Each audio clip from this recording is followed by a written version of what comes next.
So hello guys, welcome back to my YouTube channel. आज का video काफ़ी important होने वाला है क्योंकि आज हम बात करने वाले हैं रेलवे एग्जाम में पूछे जाने वाले 40 सभी महत्वपूर्ण प्रश्नों को जो बार बार परीक्षाओं में पूछे जाते हैं। गाइज, ये सभी क्वेश्चन आपकी आगामी परीक्षा आरआरबी, एनटीपीसी, ग्रुप डी के लिए अति महत्वपूर्ण होंगे। चलिए तो हम स्टार्ट करते हैं। हमारा पहला क्वेश्चन है गाइज, हमारा पहला क्वेश्चन कहता है कि सबसे प्राचीन वेद कौन सा है। इससे पूछा गया कि सबसे प्राचीन वेद कौन सा है। तो ऋग्वेद सबसे प्राचीन वेद है। कौन सा? ऋग्वेद सबसे प्राचीन वेद है। तो इसका राइट आंसर ऑप्शन बी होगा। हमारा अगला क्वेश्चन है कौन सा वेद अंशतः गद्य रूप में भी रचित है। इससे पूछा गया कि कौन सा वेद अंशतः गद्य रूप में भी रचित है। तो यजुर्वेद है जो गद्य एवं पद्य दोनों में रचित है। किसमें? गद्य एवं पद्य दोनों में रचित है। तो इसका राइट आंसर ऑप्शन डी होगा।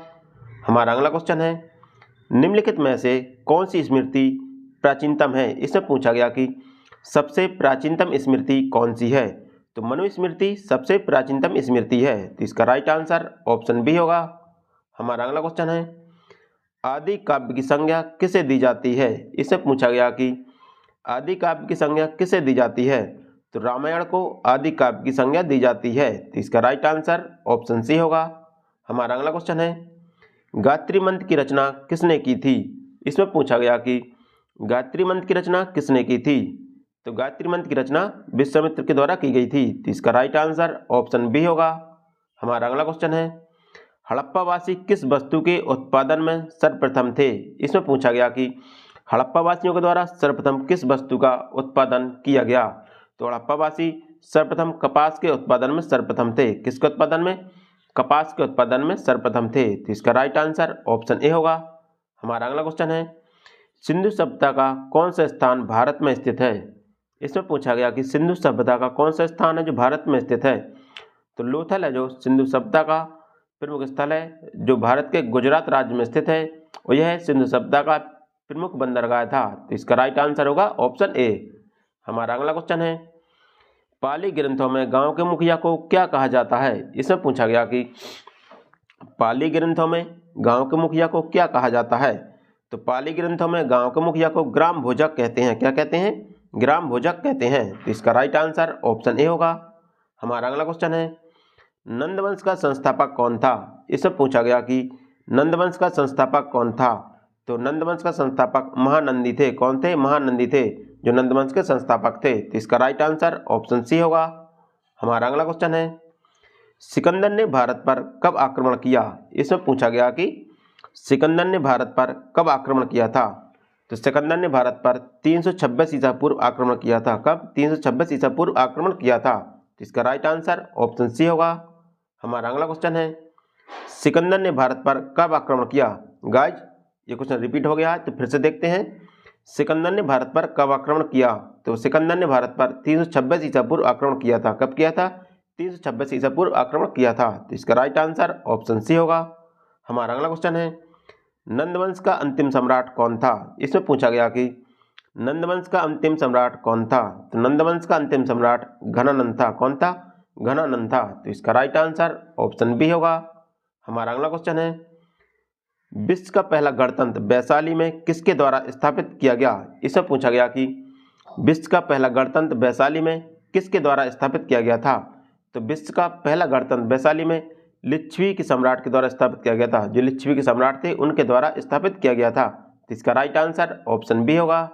हमारा अगला क्वेश्चन है पहला ईरानी शासक जिसने भारत के कुछ भाग को अपने अधीन किया था। इससे पूछा गया कि पहला ईरानी शासक कौन था जिसने भारत के कुछ भागों को अपने अधीन किया था।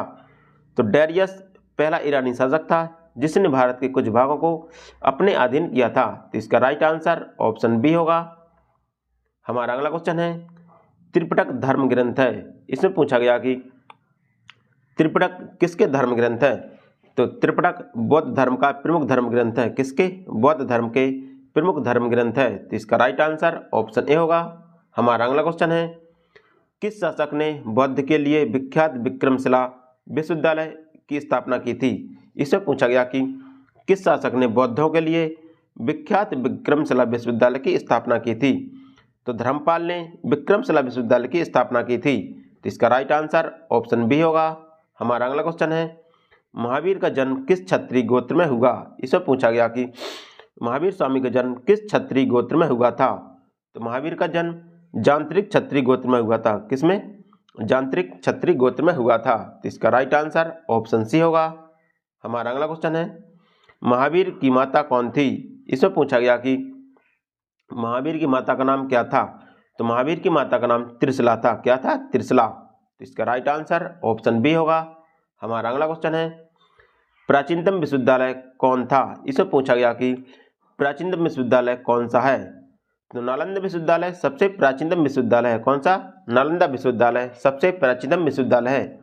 यह बिहार में स्थित है। नालंदा विश्वविद्यालय बिहार में स्थित है। तो इसका राइट आंसर ऑप्शन ए होगा। हमारा अगला क्वेश्चन है, भगवान महावीर का प्रथम शिष्य कौन था। इसमें पूछा गया कि भगवान महावीर के प्रथम शिष्य कौन थे। तो भगवान महावीर के प्रथम शिष्य जमाली थे। कौन थे? जमाली थे, जो उनके दमान थे। तो इसका राइट आंसर ऑप्शन ए होगा। हमारा अगला क्वेश्चन है, आजीवक संप्रदाय के संस्थापक कौन थे। इसमें पूछा गया कि आजीवक संप्रदाय के संस्थापक कौन थे। तो आजीवक संप्रदाय के संस्थापक मक्खिल गोसाल थे। कौन थे? मक्खिल गोसाल थे। तो इसका राइट आंसर ऑप्शन बी होगा। हमारा अगला क्वेश्चन है, तैमूर लंग ने किस वर्ष में भारत पर आक्रमण किया। इसमें पूछा गया कि तैमूर लंग ने किस वर्ष में भारत पर आक्रमण किया था। तो तैमूर लंग ने 1398 ईस्वी में भारत पर आक्रमण किया था। तो इसका राइट आंसर ऑप्शन सी होगा, 1398 ईस्वी। हमारा अगला क्वेश्चन है, लोधी वंश का संस्थापक कौन था। इसमें पूछा गया कि लोधी वंश का संस्थापक कौन था। तो लोधी वंश का संस्थापक बहलोल लोधी था। कौन था? बहलोल लोधी। तो इसका राइट आंसर ऑप्शन ए होगा। हमारा अगला क्वेश्चन है, महमूद गजनी किस वंश का था। इसमें पूछा गया कि महमूद गजनी था जो किस वंश से संबंधित था। तो महमूद गजनी यामनी वंश से संबंधित था। किससे? यामनी वंश से संबंधित था। तो इसका राइट आंसर ऑप्शन ए होगा। हमारा अगला क्वेश्चन है, शून्य की खोज किसने की थी। इसमें पूछा गया कि शून्य की खोज किसके द्वारा की गई थी। तो शून्य की खोज आर्यभट्ट के द्वारा की गई थी। किसके द्वारा? आर्यभट्ट के द्वारा की गई थी। तो इसका राइट आंसर ऑप्शन बी होगा। हमारा अगला क्वेश्चन है, प्राचीन भारत में निम्न में से कौन सा विद्या अध्ययन का केंद्र नहीं था। इससे पूछा गया कि प्राचीन भारत में कौन है जो विद्या अध्ययन का केंद्र नहीं था।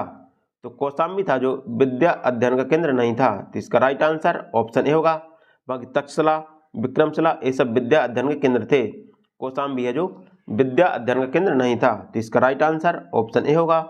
हमारा अगला क्वेश्चन है, किस विदेशी यात्री ने भारत का दौरा सबसे पहले किया था। इसमें पूछा गया कि किस विदेशी यात्री ने भारत का दौरा सबसे पहले किया था। तो मेगास्थनीज ने भारत का दौरा सबसे पहले किया था। तो इसका राइट आंसर ऑप्शन बी होगा। गाइज आपको बताना है कि मेगास्थनीज किसके शासनकाल में भारत आया था।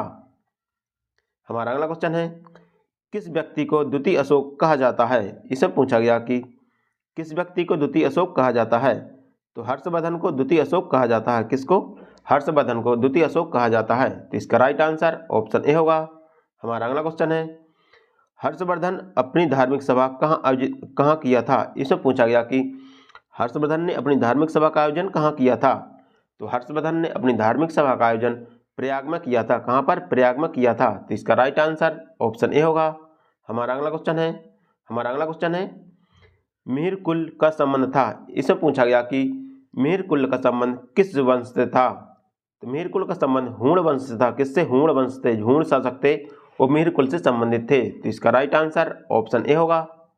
हमारा अगला क्वेश्चन है, बाणभट्ट किस सम्राट के राज दरबारी कवि थे। इसमें पूछा गया कि जो बाणभट्ट थे वो किस सम्राट के दरबारी कवि थे। तो बाणभट्ट हर्षवर्धन के दरबारी कवि थे। किसके? हर्षवर्धन के दरबारी कवि थे। तो इसका राइट आंसर ऑप्शन सी होगा।